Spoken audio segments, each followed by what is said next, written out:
Sir interview की story बता दो। इंटरव्यू में क्या हुआ, मैं एक पैनल में बैठा हुआ था इंटरव्यू में, तो इंटरव्यू की भी स्टोरी बता देता हूँ कि मैं एक इंटरव्यू के अंदर पैनल के अंदर गया था। अब क्या होता है वहाँ पे वो साउथ में इंटरव्यू हो रहा था, तो मोस्ट ऑफ द पर्सन जो तो साउथ के थे, तो वो अब उनको हिंदी नहीं आती।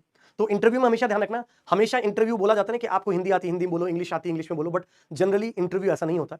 इंटरव्यू में जिस लैंग्वेज में क्वेश्चन पूछते हैं आपको जनरली उसी लैंग्वेज के अंदर आप पूछोगे, वो पर्सन टू पर्सन वेरी करता है। जैसे नॉर्थ में बहुत सारे इंटरव्यू में आप हिंदी भी वर्ड यूज कर लेते हो तो ज्यादा कोई फर्क नहीं पड़ता, बट स्पेसिफिकली जैसे इसरो हो गया, राइट, HAL हो गया, इन सब के इंटरव्यू में अगर जनरली बात करोगे ना इंग्लिश में पूछा जाता है, PSU में भी, राइट।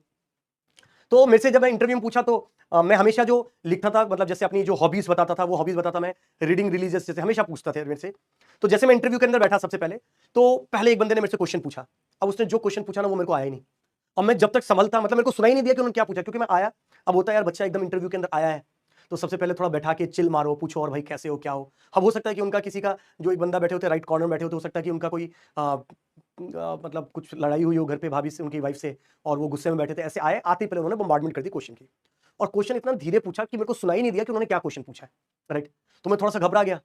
फिर मैंने उनसे रिपीट करने के लिए क्वेश्चन की रिक्वेस्ट करी। जब मैंने उनसे रिपीट करने के लिए क्वेश्चन रिपीट करी, बात करी, तो वो आपस में दो लोग थे, उनके बगल में भी एक और बैठे हुए थे, वो आपस में कुछ घुसर फुसर करके हंसने लगे मेरी तरफ। मेरे को कुछ समझ में नहीं आया। तब तक जैसे मेरे को कुछ समझ में नहीं आया, मेरा कॉन्फिडेंस यहां से यहां नीचे। तब तक फिर साइड वाले ने एक और फिर क्वेश्चन पूछ लिया।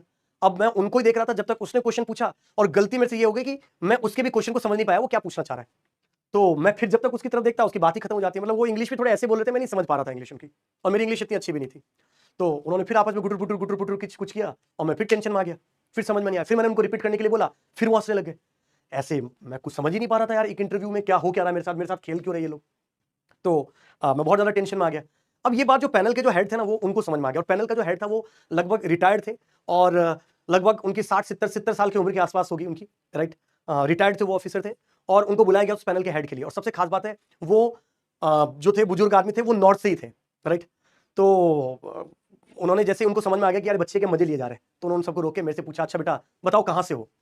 तो मैंने बोला, मैंने कहा सर उदयपुर से हूँ मैं, बेसिकली तो मैं बिहार से हूँ, बट नाउ डेज मैं उदयपुर में रहता हूँ। तो उसने पूछा अब उदयपुर को सुनकर वो काफी खुश हो गए, हो सकता है कि वो अपने जमाने में हनीमून के लिए गए हैं उदयपुर, वो काफी खुश हो गए उदयपुर सुन के। तो उन्होंने उदयपुर के बारे में, उनको काफी कुछ आइडिया था, तो उन्होंने मुझे एक दो जगह के बारे में बात करी कि बताओ भाई ये उदयपुर में है, क्या है उसकी स्टोरी। तो मैंने उनको बताया इसकी स्टोरी ये है वो है, तो वो काफी इंप्रेस होने लगे। अब जब वो इंप्रेस होने लगे तो मेरे को थोड़ा बहुत आइडिया लग गया कि हाँ भाई ठीक है यार, अब ठीक चल रहा है। अब जब ठीक चल रहा है इंटरव्यू, तो उन्होंने मेरे से पूछा कि आप जब जाते हो तो उससे पहले एक फॉर्म फिल किया जाता है जिसके अंदर आपको लिखा जाता है कि आपके सब्जेक्ट हॉबीज लिखाए जाते हैं। तो मैंने जो हॉबीज लिखी हुई थी वो थी reading religious and spiritual books and palmistry. मैं हाथ भी देखता हूँ। तो उन्होंने मेरे से पूछा कि आप रिलीजियस बुक भी पढ़ते हैं। वो बुजुर्ग आदमी थे, उन्होंने यार धार्मिक किताबों से तो सबका लगाव रहता है जो बुजुर्ग लोग होते हैं। बोला आप वाकई पढ़ते हो रिलीजियस बुक। मैंने कहा सर हाँ सर बिल्कुल पढ़ता हूँ मैं।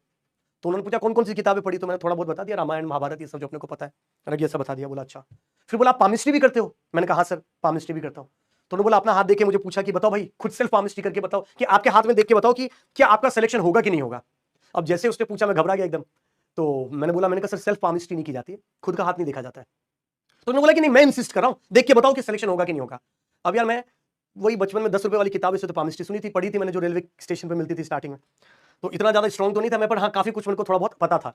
तो जब उसने मेरे से पूछा कि बताओ भाई फिर भी, तो मैंने देखा अपनी हाथ थोड़ा बहुत इधर उधर देखा। मैंने कहा सर लिखी हुई तो है कि सिलेक्शन होगा, बट ये तो कर्म की लाइनें होती है, हर 15 दिन में बदलती है।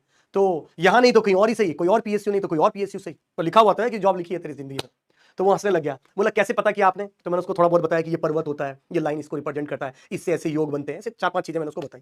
वो बताई तो वो इंप्रेस हो गया, उसको आइडिया लग गया कि हाँ भाई इसको थोड़ा बहुत आइडिया है। तो वो जो बुजुर्ग जो आदमी थे पैनल के हेड थे, उन्होंने मेरे सामने ऐसे हाथ रख दिया और बोला मेरा भी फ्यूचर के बारे में कुछ बताओ। तो ये इंटरव्यू चल रहा है, उन्होंने बोला मेरे भी कुछ फ्यूचर के बारे में बताओ। तो मैं टेंशन में आ गया, मैंने कहा यार ये 70-75 साल के हैं, एक आध साल का तो क्या ही फ्यूचर होता है, क्या बताऊं मैं उनकी लाइफ में। तो मैं थोड़ा सा रखा, फिर भी उनको थोड़ा बहुत बताया।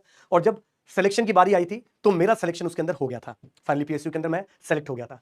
तो लाइफ में कितनी बार क्या होता है, आप जब कभी चीजें जाते हो ना, हर चीज आपके अकॉर्डिंग डायरेक्शन में नहीं मूव होती है, कितनी बार आपके विपरीत डायरेक्शन में भी चीजें चलती हैं, और आपकी रिस्पॉन्सिबिलिटी बनती है कि उसको आप अपने जोन के हिसाब से लेके आओ, राइट। तो इंटरव्यू में हमेशा ध्यान रखना, जब भी कभी जाओ ना, तो हो सकता है कि देखो मेरे को उस समय की चीजें याद आ गई, मेरे को भी वो पूरा इंटरव्यू में एक बार मतलब ये समझ सकते हो कि मैं रिजेंबल करने में सोचने लग गया कैसा हुआ था, और मेरे रोंगटे खड़े हो गए उस टाइम को लेके, क्योंकि वो मेरी जिंदगी का पहला इंटरव्यू था, राइट, जिसके अंदर मतलब पहला PSU का इंटरव्यू था जिसके अंदर मैं सेलेक्ट हुआ था।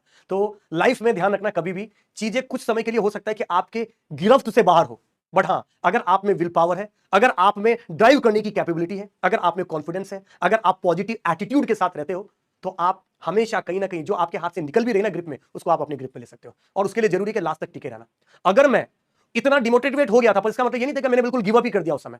मैं डिस्कशन में था उस समय, और 2-4 बार जब मैंने बात करी, लोग मुस्कुराए, तो मुझे समझ में आ गया इंटरव्यू अपने अपने कंट्रोल में आ चुका है। और फिर मैं पूरा इंटरव्यू को उन पैनलिस्ट को ऐसा लग रहा था कि वो ड्राइव कर रहे हैं, पर जबकि इंटरव्यू मैं ड्राइव कर रहा था, मैं उतने ही पॉइंट छोड़ रहा था जितने पॉइंट से मुझे पता था कि वो क्वेश्चन पूछेंगे, राइट। तो लाइफ में थोड़ा सा इन सब चीजों का आपको ध्यान रखने की जरूरत है, राइट। तो काफी कुछ चीजें क्लियर हो गई है।